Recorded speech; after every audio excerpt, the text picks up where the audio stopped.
कहानी की शुरुआत हमारे नायक सारा और उसके पिता डॉन के साथ होती है, जो मैरी को अस्पताल ले जा रहे होते हैं क्योंकि उसे सांस लेने में दिक्कत हो रही होती है। सारा घबराकर कहती है कि डॉन को जल्दी चलाना चाहिए, जब मैरी सांस लेना बंद कर देती है। जब वे अस्पताल पहुंचते हैं तो डॉन सारा को चुप रहने की सख्त हिदायत देता है। अस्पताल में पैरामेडिक्स मैरी की मदद के लिए दौड़ते हैं, उसे ऑक्सीजन देते हैं और उसे बचाने की कोशिश करते हैं, लेकिन मॉनिटर पर उन्हें केवल एक फ्लैट हॉटलाइन मिलती है। कहानी 20 साल पहले की एक शांतिपूर्ण परिवार की डिनर सीन में जाती है। सारा और उसकी बहन एमी अपने माता पिता डॉन और आइरीन के साथ डिनर कर रहे होते हैं। टेबल पर माहौल तब बदलता है जब सारा के पिता अपनी दमनकारी तरफ दिखाते हैं, उसे पार्टी में जाने से मना करते हैं और परिवार पर अपना दबदबा दिखाते हैं। उस रात सारा अपने बॉयफ्रेंड क्रिस के साथ भाग जाती है। उसके माता पिता बाद में उसका कमरा खाली पाते हैं और उसके पिता उसे एक समस्या के रूप में संबोधित करते हैं। पार्टी में सारा क्रिस के साथ डांस करती है, जो बाद में उसके लिए एक गाना गाता है जो उसने खास उसके लिए लिखा है। वे एक दूसरे से प्यार का इजहार करते हैं और किस करते हैं। सारा सुबह घर लौट आती है। डॉन रात भर उसका इंतजार करता है। वे लड़ते हैं और सारा कहती है कि जैसे ही वो 18 साल की होगी वो हमेशा के लिए परिवार छोड़ देगी। सारा अपनी माँ और बहन से कहती है कि वह देश भर में यात्रा करने की योजना बना रही है और खुद को सपोर्ट करने के लिए काम करेगी। उसका पिता उनकी बातचीत सुनता है और तहखाने में जाता है, जहाँ वह एक गुप्त कमरे का रहस्य उजागर करता है जो एक किताबों की शेल्फ के पीछे छिपा हुआ था। 3 महीने बाद सारा की ग्रेजुएशन होती है। सारा अपनी माँ से बातचीत करती है और पता चलता है कि उसके पिता ज्यादा समय तहखाने में अपने मैन केव में बिताते हैं। जब आइरीन घर से बाहर जाती है, डॉन सारा को धोखे से तहखाने में ले जाता है और कहता है कि ये एक बम शेल्टर है जो पुराने मालिक ने बनवाया था। वह उसे कमरे में बंद कर देता है और वह मदद के लिए चीखती है, लेकिन अफसोस कोई भी उसकी आवाज नहीं सुन सकता क्योंकि शेल्टर ध्वनि प्रूफ है। उसकी माँ उसकी गायब होने के बारे में चिंतित हो जाती है और पुलिस को कॉल करती है। चौथे दिन उसके पिता तहखाने में उसे देखकर ठंडे दिल से उसकी बंदी बनाए रखने की बात समझाता है। वह उसे बताता है कि अब से उसे जो कुछ भी मिलेगा उसे खुद कमाना होगा, यहाँ तक कि ताजा वेंटिलेटेड हवा भी। इससे पहले कि वह जाए, डॉन ने सारा का शोषण किया। एक पुलिस वाला परिवार से कहता है कि सारा शायद अपनी लंबी यात्रा पर चली गई होगी, जैसा उसने योजना बनाई थी। उसकी माँ नहीं मानती कि सारा बिना अलविदा कहे घर छोड़ सकती थी, खासकर अपनी 18वीं जन्मदिन से पहले। अकेली और डरी हुई सारा अपने और क्रिस के साथ बिताए गए रात के बारे में सोचती है। जैसे जैसे दिन बीतते हैं, क्रिस घर आता है। डॉन उसे झूठ बोलता है और बताता है कि सारा ग्रेजुएशन के बाद अपने बचपन के पड़ोसी स्टीव के साथ भाग गई है। बंदी बनाए रखने के 21वें दिन सारा अपना 18वां जन्मदिन मनाती है और उसका पिता उसे एक केक और एक लाल नाइट गाउन गिफ्ट के तौर पर लाता है। वह एक घड़ी मांगती है और वह उसे बताता है कि उसे कुछ करना होगा ताकि वह कुछ करे। जब वह उसकी बात नहीं मानती तो वह उसे पीटता है। लगभग 1 साल बाद सारा गर्भवती हो जाती है और उसका पानी टूट जाता है।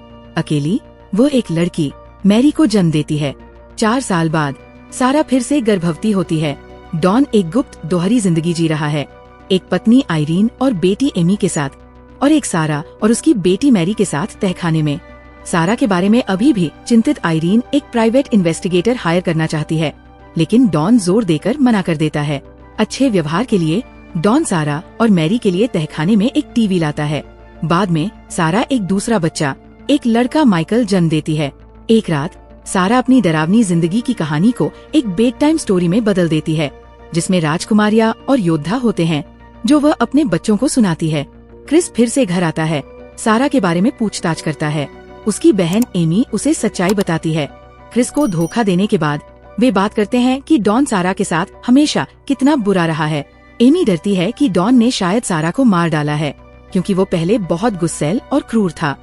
समय बीतने के साथ सारा अपने बच्चों के लिए काल्पनिक एडवेंचर्स बनाती है ताकि वे बाहर की दुनिया को भूल जाएं। इस बीच डॉन को उसकी झूठी बातों का सामना आइरीन और एमी से होता है।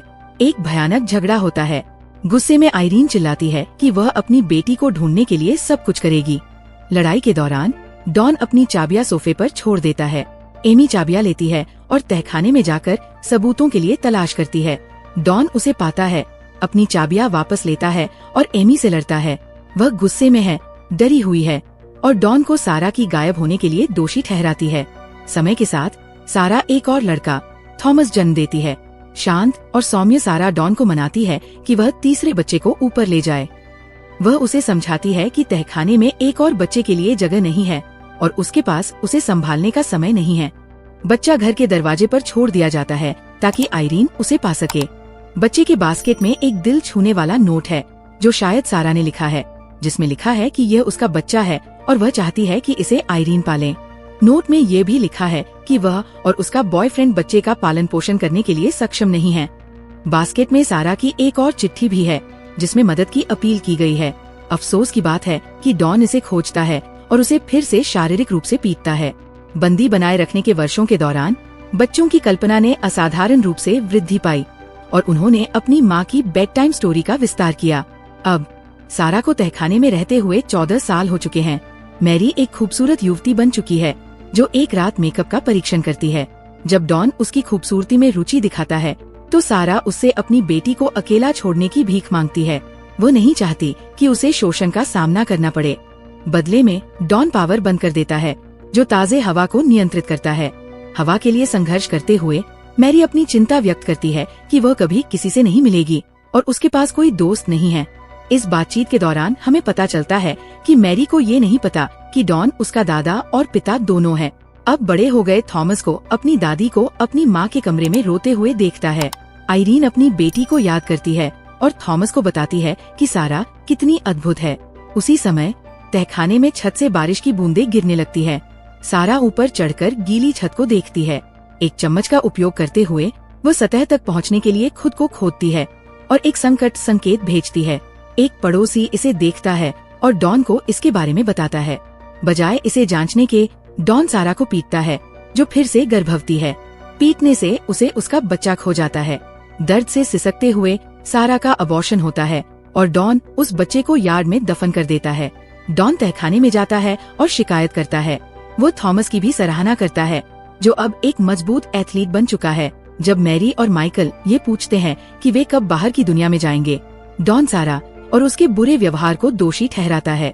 वही कारण है कि वे वहाँ नीचे फंसे हुए हैं, अपने बच्चों के अनगिनत सवालों से दबे हुए हैं। गुस्से में आकर सारा चिल्लाती है और उनका सारा फर्नीचर तोड़ देती है। थकी हुई वह जमीन पर गिर जाती है और अपने जीवन के सबसे खुशी के पलों को याद करती है जो क्रिस के साथ बिताए थे। उसके बच्चे उसके ऊपर एक कंबल डालते हैं और उनका घर साफ करते हैं। वे उससे माफी मांगते हैं। भावुक होकर सारा उन्हें बताती है कि अब वे अपने कैद में रहने के पीछे की सच्ची कहानी सुनने के लिए बड़े हो गए हैं। अब तक उन्हें ये पता था कि डॉन उनके आंटी आइरीन के साथ ऊपर रहता है ताकि थॉमस की देखभाल कर सके। सारी झूठों से तंग आकर वो उन्हें सब कुछ बताती है, ये बताते हुए कि उसका जीवन उनकी पसंदीदा सोने की कहानी का प्रेरणा है। वह धीरे धीरे समझाती है कि डॉन न सिर्फ उसका पिता है बल्कि उनका भी पिता है। जैसे ही मैरी को ये दर्दनाक सच पता चलता है, उसे तेज अस्थमा का दौरा पड़ता है। बच्चे अब महसूस करते हैं कि उनके साथ कुछ गड़बड़ है। सारा उन्हें भरोसा दिलाती है कि वह उन्हें बहुत प्यार करती है और डॉन ही दोषी है। 1 साल बाद डॉन और माइकल के बीच एक और घटना होती है। जब डॉन सारा और उसकी दिखावट का अपमान करता है तो बेसमेंट के लिए खाना बांटा जा रहा है क्योंकि डॉन को काम में परेशानी हो रही है। जल्द ही वह अपनी नौकरी खो देता है। एक जबरदस्ती घर के कब्जे का सामना करते हुए डॉन परिवार को बेसमेंट में ही मारे डालने की कोशिश करता है। वह कार के निकासी गैस को हवा के वेंट से जोड़ता है। थॉमस, जो गैराज में था, अनजाने में उनका जीवन बचा लेता है, जबकि डॉन और उसका परिवार बग्गी में मजे कर रहे होते हैं। मैरी बीमार है और सांस लेने में कठिनाई महसूस कर रही है। डॉन मैरी को अस्पताल ले जाने से इनकार कर देता है। सारा उससे मदद मांगती है। वो वादा करती है कि वह कुछ नहीं कहेगी। डॉन सहमति देता है। मिशेल पीछे रह जाती है। 20 साल की कैद के बाद हम अब फिल्म की शुरुआत में हैं, जब मैरी को अस्पताल में भर्ती किया जा रहा है। सारा मैरी के जीवन को लेकर बेहद चिंतित है और डॉक्टरों के उसकी जान बचाने के बाद उसे राहत महसूस होती है। जब नर्स और अधिक मेडिकल इतिहास पूछती है तो बताया जाता है कि मैरी को घर पर पढ़ाया जाता है और उसे सिर्फ प्राकृतिक उपचारों से इलाज किया गया है। सारा धीरे धीरे अस्पताल की जांच करती है, एक रास्ता ढूंढने की कोशिश करती है, लेकिन वह थकी हुई और खोई हुई लगती है। भागने की कोशिश में सारा मेडिकल फॉर्म पर पानी गिरा देती है और डॉन से अलग हो जाती है। जैसे ही डॉन उसे पकड़ने के लिए आता है, सारा नर्स के पास पहुंचती है और मदद की मांग करती है। एक पुलिस अधिकारी डॉन से बात करने जाता है। पुलिस उसे गिरफ्तार कर लेती है। सारा ये मैरी को बताती है। अब वे सुरक्षित और स्वतंत्र है। घर में पुलिस भर जाती है जो माइकल को भी मुक्त कर देती है। आइरीन और थॉमस को ये देखकर गहरा सदमा लगता है कि वे माइकल को बेसमेंट से बाहर निकालते हुए उसे सांस लेने में मुश्किल पा रहे हैं। डॉन ये सब पुलिस की गाड़ी के पीछे से देखता है। बाद में एक खूबसूरत गर्मी के दिन मैरी, थॉमस और माइकल ग्रामीण इलाके में खेल रहे होते हैं, जबकि सारा, आइरीन और एमी उन्हें घर के बरामदे से देख रहे होते हैं। मैरी देखती है कि कोई ड्राइववे से आ रहा है। वह क्रिस है। वह अपनी मोटरसाइकिल पर आता है। सारा के साथ वो एक साथ चलने जाते हैं। वह अफसोस करता है कि वह उसे ढूंढने के लिए और प्रयास नहीं किया और अपने पिता की कहानी पर विश्वास किया। वह उसे एक तोहफा देता है, एक गुलाबी मोटरसाइकिल हेलमेट जो उसने 18 साल की उम्र में उसके लिए खरीदी थी जब वे एक यात्रा पर जाने की योजना बना रहे थे। आखिरकार खुशी से वे अपनी लंबे समय से प्रतीक्षित मोटरसाइकिल की सवारी करने जाते हैं। सुनिश्चित करें कि आप सदस्यता लें और सूचनाएं चालू करें ताकि आप इस तरह के और वीडियो देख सकें। देखने के लिए धन्यवाद।